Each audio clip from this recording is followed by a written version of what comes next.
नमस्कार।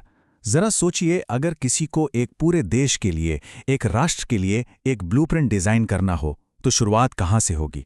आज हम भारत के ठीक उसी ब्लूप्रिंट में थोड़ा गहराई से उतरेंगे। वो दस्तावेज जो 1 अरब से भी ज्यादा लोगों की जिंदगी की दिशा तय करता है। और ये सिर्फ एक सवाल नहीं है ना? ये तो एक बहुत बड़ी जबरदस्त चुनौती है।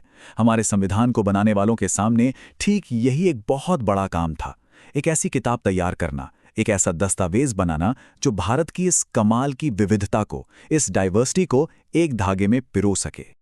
तो चलिए इस ब्लूप्रिंट को परत दर परत खोल कर देखते हैं। हम शुरुआत करेंगे इसकी नींव से, फिर देखेंगे कि सरकार का ढांचा कैसा है, इसमें नागरिकों की क्या भूमिका है, इन नियमों की रक्षा कौन करता है, और आखिर में ये सब मिलकर एक साथ काम कैसे करता है। तो ठीक है, सबसे पहले बात करते हैं उस सबसे जरूरी चीज की, वो नींव जिस पर यह पूरी इमारत, पूरा देश खड़ा है। मतलब हमारे संविधान के पीछे का असल आइडिया क्या था और ये बना कैसे? ये जो शब्द है ना, ये सिर्फ शब्द नहीं है, ये हमारे संविधान की प्रस्तावना यानी प्रियम्बल की धड़कन है। आप सोचिए, इस एक लाइन में ही भारत का पूरा मिशन, पूरा विजन छिपा है। हर एक शब्द का अपना मतलब है, अपना वजन है। सॉवरेन यानी हम अपने फैसले खुद लेंगे, कोई बाहरी ताकत नहीं। सोशलिस्ट मतलब सामाजिक न्याय सबके लिए।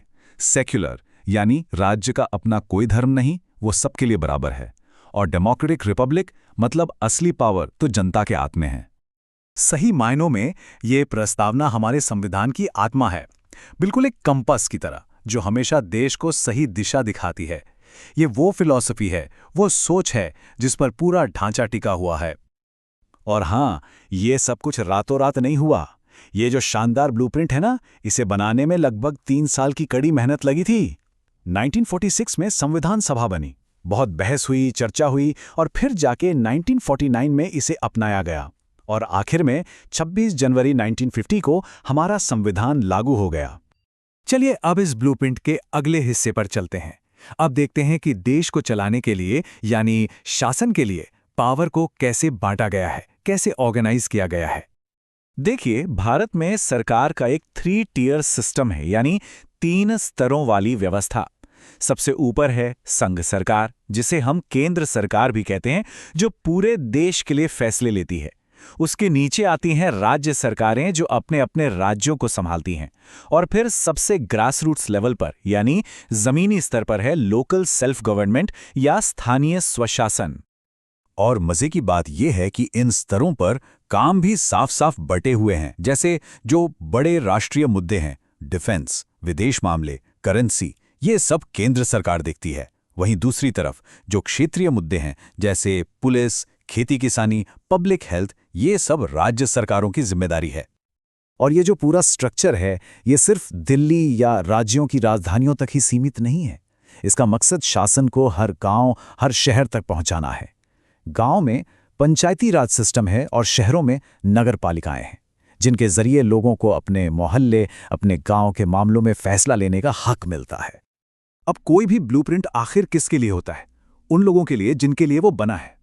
तो अब बात करते हैं इस पूरे सिस्टम के सबसे अहम हिस्से की, यानी नागरिक की। हमारा संविधान हर भारतीय नागरिक को कुछ फंडामेंटल राइट्स यानी मौलिक अधिकारों की गारंटी देता है। और ध्यान रहे, ये सिर्फ वादे नहीं हैं, ये पक्की गारंटियां हैं। जैसे बराबरी का अधिकार या अपनी बात कहने की आज़ादी का अधिकार। ये राइट्स एक सुरक्षा कवच की तरह है, और अगर कोई इनका उल्लंघन करता है तो कोई भी सीधा कोर्ट का दरवाजा खटखटा सकता है। अब यहाँ एक बहुत जरूरी फर्क समझना होगा। फंडामेंटल राइट्स के साथ साथ संविधान में डायरेक्टिव प्रिंसिपल्स भी हैं। फर्क ये है कि मौलिक अधिकार जस्टिसेबल हैं, मतलब उन्हें लागू करवाने के लिए आप कोर्ट जा सकते हैं, जबकि डायरेक्टिव प्रिंसिपल सरकार के लिए एक गाइडलाइन की तरह है, एक नैतिक जिम्मेदारी कि उन्हें देश को एक वेलफेयर स्टेट बनाने के लिए कैसी पॉलिसीज बनानी चाहिए। और कहते ना, सिक्के के 2 पहलू होते हैं। तो जहां संविधान हमें इतने सारे अधिकार देता है, वहीं वो हमसे कुछ मौलिक कर्तव्यों यानी फंडामेंटल ड्यूटीज की उम्मीद भी रखता है, जैसे संविधान का सम्मान करना, तिरंगे का आदर करना और देश की एकता को बनाए रखना। ये हमारी नागरिक जिम्मेदारियां हैं। अच्छा, एक शानदार ब्लूप्रिंट बना लेना एक बात है, लेकिन ये पक्का करना कि सब लोग उसे फॉलो भी करें, ये बिल्कुल दूसरी बात है। तो चलिए अब मिलते हैं इस ब्लूप्रिंट के रखवालों से, इसके गार्डियन से, वो संस्थाएं जो ये सुनिश्चित करती हैं कि नियमों का पालन हो। इन्हें आप सिस्टम का इंडिपेंडेंट रेफरी समझ सकते हैं, जैसे इलेक्शन कमीशन जो निष्पक्ष चुनाव करवाता है, यूपीएससी जो देश के लिए अफसरों की भर्ती करता है, या फिर सीएजी जो सरकार के खर्चों पर नजर रखता है। ये सभी संस्थाएं सिस्टम में एक बैलेंस बनाकर रखती हैं। और इन सब में शायद सबसे बड़ा और सबसे महत्वपूर्ण गार्डियन है हमारी जुडिशरी यानी न्यायपालिका। नीचे डिस्ट्रिक्ट कोर्ट से लेकर राज्यों के हाई कोर्ट्स और सबसे ऊपर सुप्रीम कोर्ट। सुप्रीम कोर्ट ही संविधान का फाइनल इंटरप्रेटर है। मतलब संविधान का असली मतलब क्या है, ये आखिर में सुप्रीम कोर्ट ही तय करता है और ये भी देखता है कि कोई कानून संविधान के खिलाफ तो नहीं बन गया। चलिए अब आते हैं अपने ब्लूप्रिंट के आखिरी हिस्से पर।